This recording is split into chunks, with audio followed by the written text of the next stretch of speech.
예수 그리스도로부터 은혜와 평강이 함께 하시기를 축복합니다. 오늘은 골로새서 2장 14절과 15절의 말씀을 봉독하겠습니다. 우리를 거스르고 불리하게 하는 법조문으로 쓴 증서를 지우시고 제하여 버리사 십자가에 못 박으시고 통치자들과 권세들을 무력화하여 드러내요 구경거리로 삼으시고 십자가로 그들을 이기셨느니라 라고 하는 말씀을 가지고 십자가로 이기셨느니라 하는 주제로 말씀드리려고 하는 것입니다. 오래전에 아프리카의 우간다의 어느 교회에서 있었던 실화입니다. 당시에는 우간다의 독재자 아민이라고 하는 악명 높은 독재자가 통치하고 있을 때에 판기라고 하는 목사님이 목회를 하는데 교인이 약 7,000명 되는 큰 교회입니다.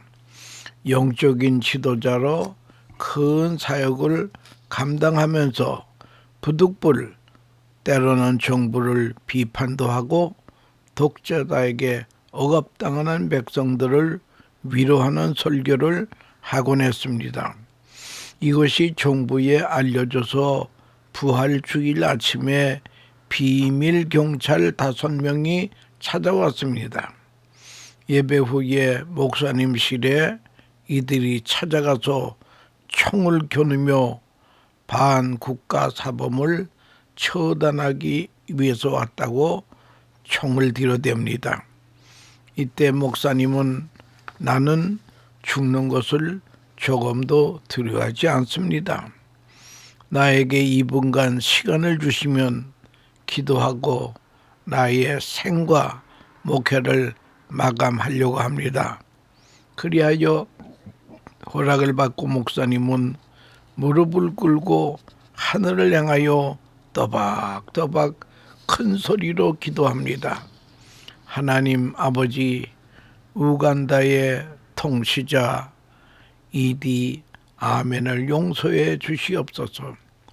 그 명령을 원치 않으면서도 받아들여야 하는 불행한 5명도 용서해 주시옵소서. 그리고 우리 우간다 국민에게 자유를 주시옵소서.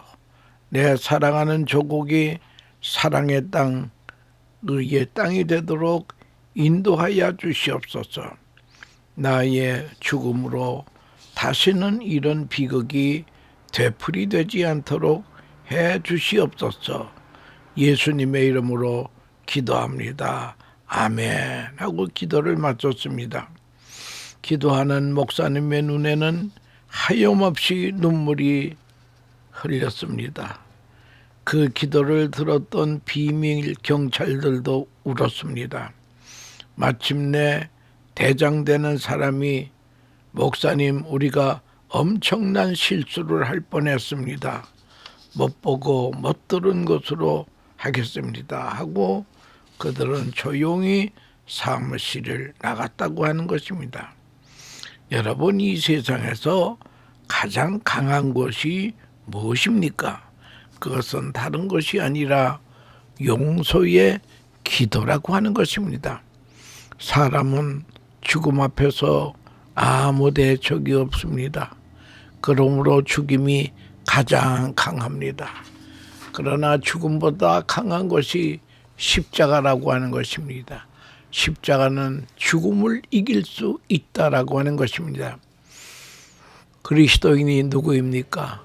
그리스도인이란 바로 예수님의 십자가를 바로 이해하는 사람입니다.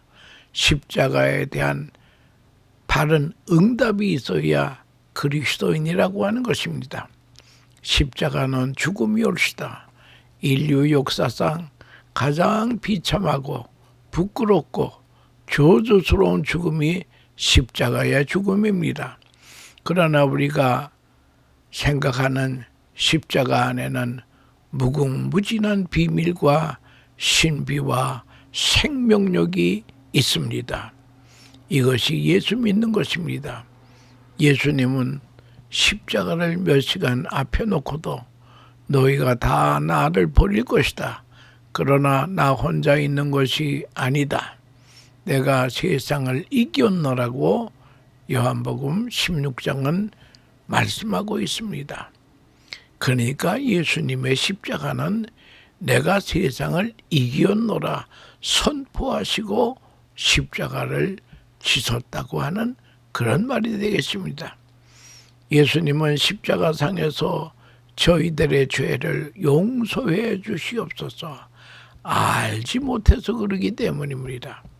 엄청난 선언입니다.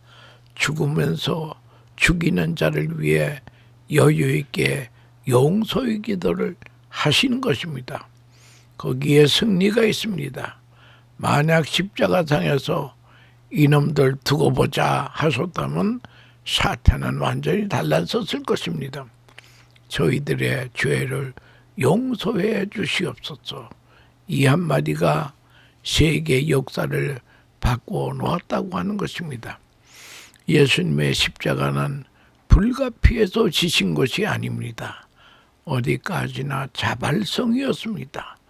억지로 도망 다니다가 능력이 없으셔서 지혜가 없으셔서 일이 꼬여들어서 할 수 없이 죽은 것이 아니라는 것입니다.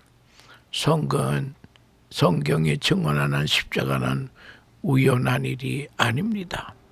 십자가는 하나님께서 예정한 것이고 계획된 것이고 하나님의 경륜 속에 미리 약속된 것입니다. 이 사실을 설명하는 것이 성경의 총 주제라고 하는 것입니다. 이 사실을 반드시 알고 믿어야 됩니다. 예수님이 세상에 계실 때 많은 기적을 행하셨습니다. 병든 자를 고치시고 문둥병 환자를 고치시고 죽은 자도 살리시는 이 기적들은 무엇을 의미하는 것입니까? 그분은 능력이 많으신 분이라는 거예요. 이런 능력을 가지신 분이 왜 십자가에서 죽으시느냐 하는 것입니다. 하나님의 예조이기 때문입니다. 이런 능력의 사람이 말없이 십자가를 지시는 것입니다. 그래서 로마 총독 빌라도도 알 수 없는 사람이라고, 그래서 그는 Behold this man 이라고 말하고 있습니다. 그 지혜, 그 능력 가지신 분이 왜 십자가를 지셔야 됩니까? 여기에 십자가의 비밀이 있습니다. 십자가는 오랫동안 예언된 것입니다. 구약 때에 수많은 양과 소 비둘기를 잡아서 하나님께 제사를 지냈습니다. 이런 것들은 모두 예수님의 십자가의 예표라고 하는 것입니다. 십자가는 하나님의 구원의 경륜이요 자발적이고 자원적입니다. 오묘한 우주의 섭리 속에 이루어지는 것입니다. 십자가로 이기셨느니라 본문은 말하고 있는데 무엇을 이기셨다는 것입니다. 사랑의 계시이고 실천입니다. 사랑의 승리라고 하는 것입니다. 사랑은 하기도 어렵지만 사랑의 전달, 커뮤니케이션이 어렵다고 하는 것입니다. 뜨거운 사랑을 전달할 수 있는 수단은 희생이라는 것밖에 없습니다. 희생만이 사랑의 효과적인 언어라고 하는 것입니다. 예수님께서 우리를 위해 죽으십니다. 우리 살리기 위해서 그가 죽으십니다. 십자가 안에 엄청난 사랑이 계시되어 있습니다. 그 사랑 안에서 나의 삶도 의미를 가진다고 하는 것입니다. 그런가 하면 십자가는 의의 승리라고 하는 것입니다. 의의 반대는 죄올시다. 죄란 그저 흐지부지해서 없어지는 것이 아닙니다. 죄의 값은 사망이라고 하는 것입니다. 하나님께서 아담과 해와에게 이 선악과를 따먹는 날에는 정령 죽으리라. 10년 징역이나 벌금이 아니라는 거예요. 누가 당하든지 죄의 값은 죽음으로 당해야 된다는 거예요. 그냥 슬쩍 넘어가는 것이 아니라고 하는 것입니다. 누가 당하든지 죄값을 당해야 합니다. 하나님의 심판은 엄연한 것이기 때문에 죄의 값이 사망이기 때문에 죄 없으신 사람이 내 대신 죽어야 된다는 거예요. 그렇지 않으면 내가 죽던가 죄 없으신 사람이 죽던가. 그러나 성경은 말합니다. 의인은 없나니 한 사람도 없다 그러죠. 이 세상에는 내 죄를 대신해서 죽어야 될 의인이 없다는 거예요. 그래서 하나님이 친히 사람의 몸을 입고 오신 분이 예수님 아니겠습니까? 예수님만이 우리의 죄를 대속할 수 있는 분이라고 하는 것입니다. 여러분, 죄라고 하는 것은 죽지 않고는 사함 받는 법이 없다라고 하는 것입니다. 어느 마을에 청교도적인 경건한 마을이 있습니다. 깨끗하고 정결하고 도둑도 없는 모범적인 마을입니다. 그런데 그 마을에 처녀가 임신을 했습니다. 이 마을에는 수도사가 있었는데 그는 존경을 받는 분이고 마을의 꾸준히는 다 맡아서 하는 착한 분입니다. 그런데 임신한 아기 아빠를 대려는 겁니다. 그렇지 않으면 돌에 맞아 죽던가 마을에서 추방을 당하는 것입니다. 임신한 여인이 그만 진짜 아기 아빠를 댈 수가 없어서 저수도사예요 하고 수도사라고 그만 거짓말을 했습니다. 그래서 수도사는 그대로 끌려가서 많은 매를 맞고 고욕을 당하고 감옥 생활하다가 감옥에서 시름시름 앓다가 죽었습니다. 이제 죽은 사람을 장사하기 위해서 염을 하면서 보니까 이 수도자가 남자가 아니고 여자라는 거예요. 남장 여인이었습니다. 모든 사람은 숙연해졌습니다. 이 여자 수도사는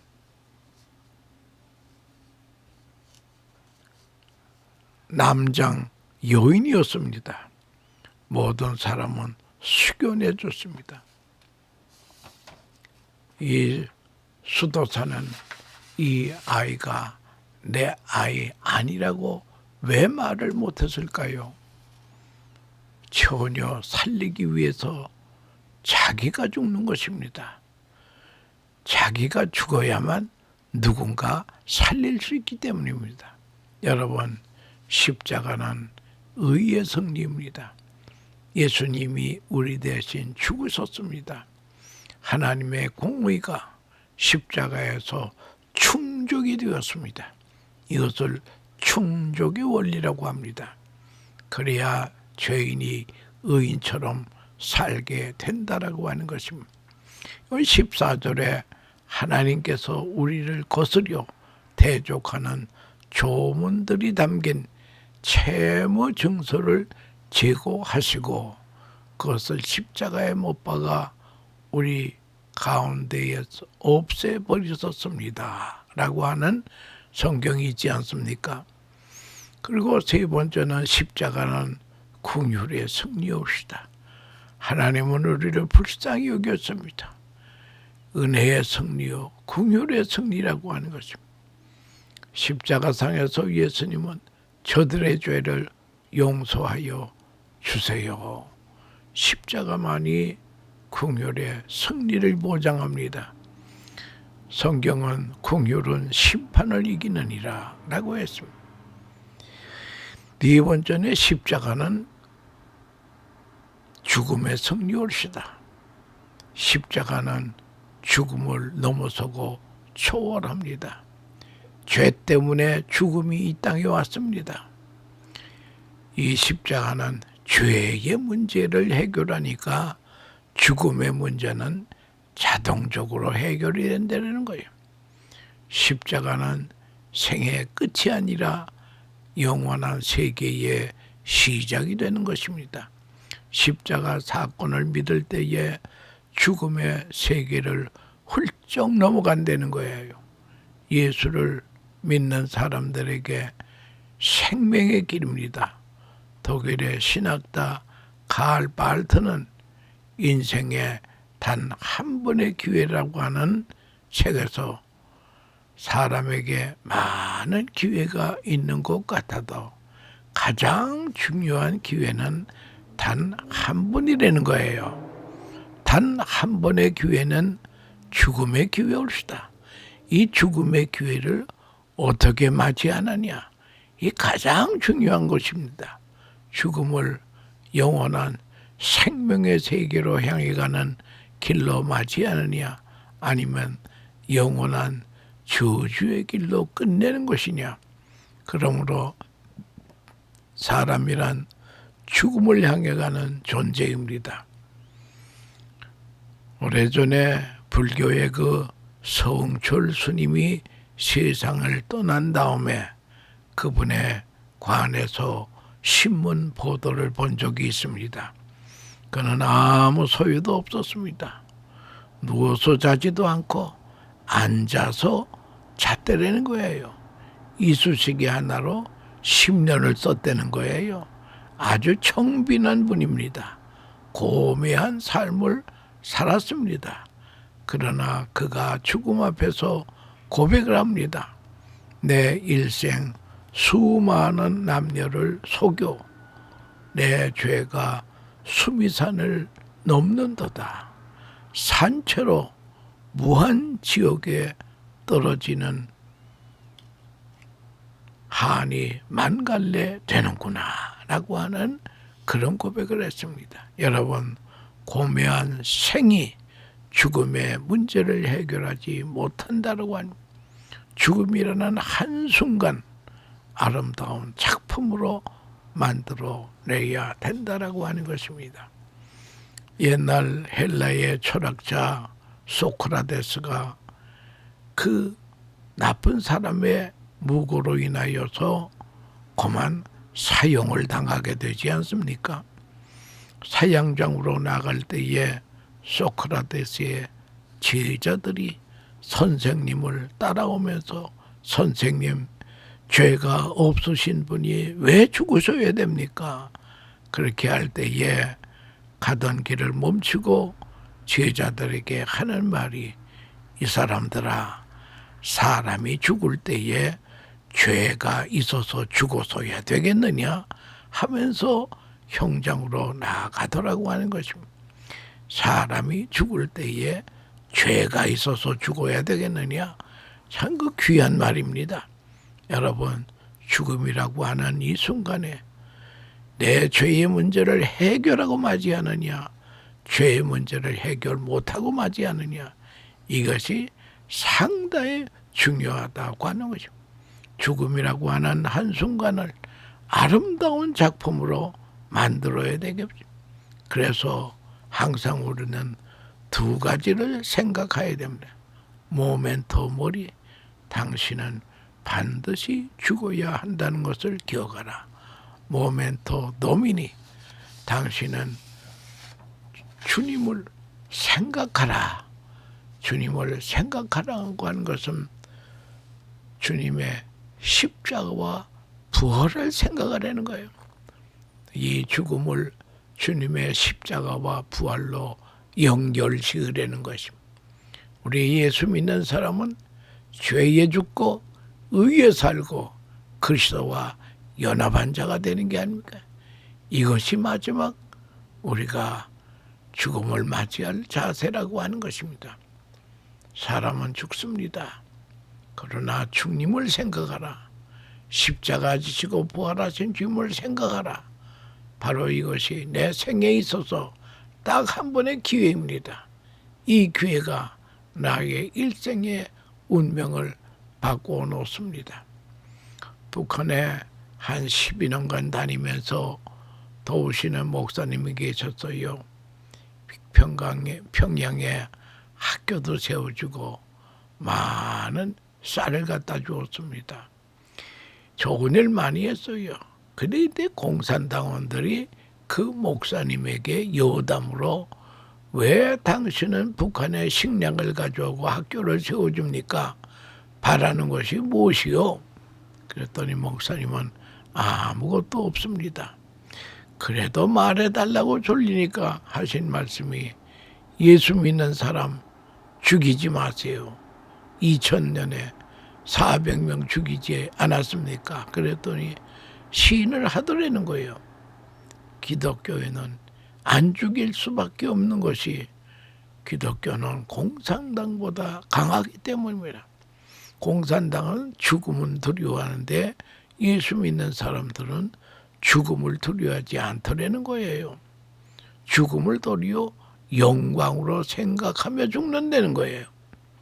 두려움 없이 예수를 바라보며 죽는다는 것입니다. 여기 14절 말씀에 보면 하나님께서 우리를 거스려 대적하는 조문들이 담긴 채무 증서를 제거하시고 그것을 십자가에 못 박아 우리 가운데에서 없애버리셨습니다. 라는 말씀이 있습니다. 예수 그리스도께서 십자가에서 죄값을 다 치루시기 때문에 믿는 자의 죄 문서는 다 보이드, 무효가 됐다는 거예요. 또한 15절에 십자가로 권력들과 권세들을 무장해제하시고 그들을 공개적인 구경거리가 되게 하셨습니다. 라는 말씀이 있습니다. 이 말씀을 이해하려면 과거에 로마에서 있었던 개손 장군 입성 퍼레이드를 생각하면 실감이 납니다. 개손 장군 입성식에서는 맨 앞에 원로원들이 서고 다음에는 트럼펫을 부는 나팔수가 서고 그 뒤에는 제사장들이 향로를 가지고 제사장 뒤에는 개손 장군이 쌍말이 이끄는 말을 타고 들어옵니다. 개손 장군 뒤에는 전쟁 포로 왕과 장군들이 오랏줄에 매여 발에 착고를 차고 끌려오고 있습니다. 그리고는 전리품을 실은 마차가 뒤따르게 됩니다. 맨 뒤에는 전쟁에 참가한 개손 장병들이 따릅니다. 여러분, 십자가는 마귀의 세력을 무장 해제하고 전쟁 포로들처럼 사람들의 구경거리가 되었다고 하는 그 말이 되겠습니다. 여러분, 그리스도는 우리의 개손 장군이 올시다. 그리스도의 승리는 우리의 승리입니다. 대장의 승리는 장병의 승리가 된다는 거예요. 예수 그리스도는 십자가에서 사탄의 세력을 무장 해제시키고 그리스도의 개손 행진의 포로로 내세워 사람들의 구경거리가 되게 했다는 것입니다. 그러므로 십자가는 사랑의 승리요, 의의 승리요, 죽음의 승리요, 주님은 나를 살리기 위해 이 귀한 희생을 치르셨습니다. 나는 이제 주님을 위해 무엇을 해야 합니까? 그저 하나님의 은혜 감사합니다. 나 같은 죄인 살리신 주님의 은혜 감사합니다. 그리고 주 앞에 우리 몸을 헌신하는 길이 십자가에 대한 바른 응답이라고 하는 것입니다. 통치자들과 권세들을 무력화하여 드러내어 구경거리로 삼으시고 십자가로 그들을 이기셨느니라. 아멘.